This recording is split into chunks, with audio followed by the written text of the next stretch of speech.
Hello అందరికీ జ్యూసీగా chicken curry అయితే చేసుకుందామండి. ఈ చికెన్ కర్రీ అయితే టేస్ట్ చాలా బాగుంటుంది. ఇప్పుడైతే ప్రాసెస్ చూద్దాము.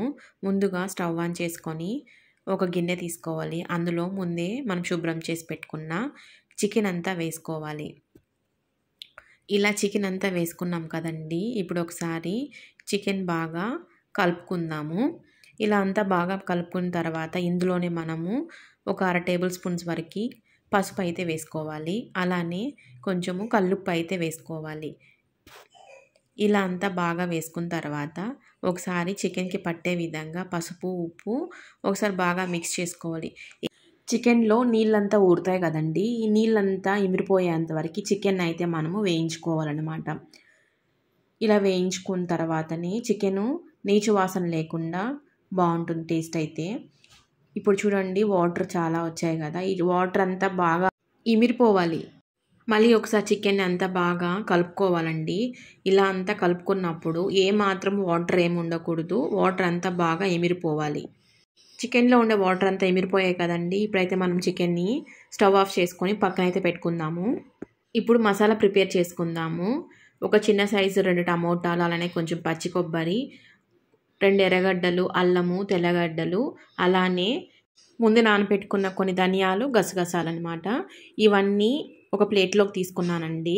ఇప్పుడు ఒక మిక్సీ జార్ తీసుకోవాలి. ఆ మిక్సీ జార్లో మనం ముందే పక్కన పెట్టుకున్న టమోటాలు, ఆనియన్స్, అల్లము, తెల్లగడ్డ, అలానే గసగసాలు, ధనియాలు, పచ్చి కొబ్బరి, 2 టేబుల్ స్పూన్స్ వరకు కారం పొడి వేసుకోవాలి. వేసుకొని మిక్సీ జార్ మూత క్లోజ్ చేసుకొని మెత్తగా గ్రైండ్ చేసుకోవాలండి.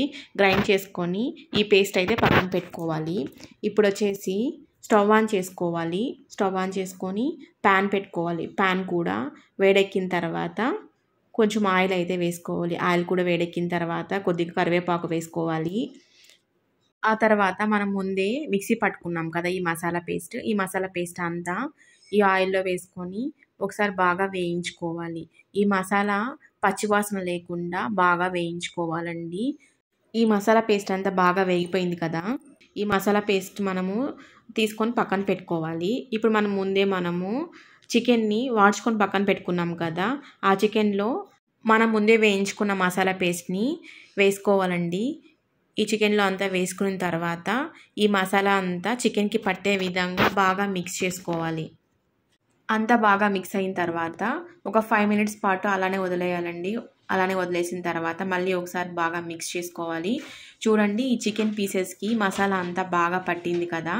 మనం ఇప్పుడు కర్రీ కన్సిస్టెన్సీని బట్టి వాటర్ అనేది యాడ్ చేసుకోవాలి. ఒకవేళ మనకి ఎక్కువ కర్రీ కావాలి అనుకుంటే కొంచెం వాటర్ ఎక్కువ వేసుకోండి. అలానే కొంచెము తక్కువగానే చాలు కర్రీ అనుకుంటే 1 కప్పు వాటర్ వేసుకుంటే సరిపోతుంది. మనము వాటర్ వేసుకున్న తర్వాత అంతా ఒకసారి బాగా మిక్స్ చేసుకోవాలి. ఇలా మిక్స్ చేసుకునేటప్పుడే మనము ఉప్పు కానీ కారం కానీ అడ్జస్ట్ చేసుకోవచ్చు.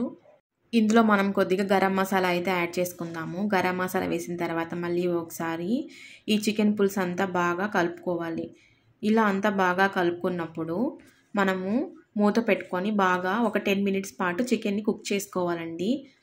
ఇప్పుడు ఒకసారి మూత తీసి చూద్దాము. మూత తీసిన తర్వాత మళ్ళీ ఒకసారి చికెన్ కర్రీని బాగా కలుపుకోవాలి. చూడండి ఈ చికెన్ పులుసు కూడా బాగా దగ్గర పడింది కదా. ఆల్మోస్ట్ మన చికెన్ కర్రీ కూడా అయిపోవచ్చిందండి. ఇప్పుడు చూడండి ఆయిల్ కూడా పైకి రిలీజ్ అవుతుంది కదా. ఈ స్టేజ్లో మనం కొంచెం కొత్తిమీర అయితే యాడ్ చేసుకుందాము. ఇలా కొత్తిమీర వేసుకున్న తర్వాత మళ్ళీ ఒకసారి బాగా కలుపుకోవాలి. ఇలా అంతా బాగా మిక్స్ చేసుకొని ఒక 1 మినిట్ పాటు అట్లనే వదిలేయాలండి. ఆ తర్వాత ఇప్పుడు చూడండి స్టవ్ ఆఫ్ చేసుకొని మళ్ళీ కొంచెం కొత్తిమీర వేసుకొని ఆ తర్వాత కొద్దిగా నిమ్మరసం పిండుకుంటే రెడీ అయిపోయినట్లే. అసలు ఈ చికెన్ పులుసు ఎందులోకైనా చాలా బాగుంటుందండి. టేస్ట్ అయితే మాత్రం నచ్చుంటే మీరు కూడా తప్పకుండా ట్రై చేయండి. అలానే ఎలా వచ్చిందో కమెంట్ చేయండి. నేనైతే వేడిగా సంగటి అయితే చేశానండి. వేడిగా ఈ సంగటిలోకి ఈ చికెన్ పులుసు వేసుకొని తింటూ ఉంటే అబ్బా ఇంకేం అవసరం లేదు అన్నట్లుంది. తింటూ ఉంటే టేస్ట్ మాత్రం అంతే బాగుంది. మీరు కూడా తప్పకుండా ట్రై చేయండి. అలానే మీలో ఎవరైనా ఫస్ట్ టైం నా ఛానల్ చూస్తున్నట్లయితే లైక్ చేయండి, షేర్ చేయండి, సబ్స్క్రైబ్ చేసుకోవడం మాత్రం మర్చిపోకండి. Thanks for watching.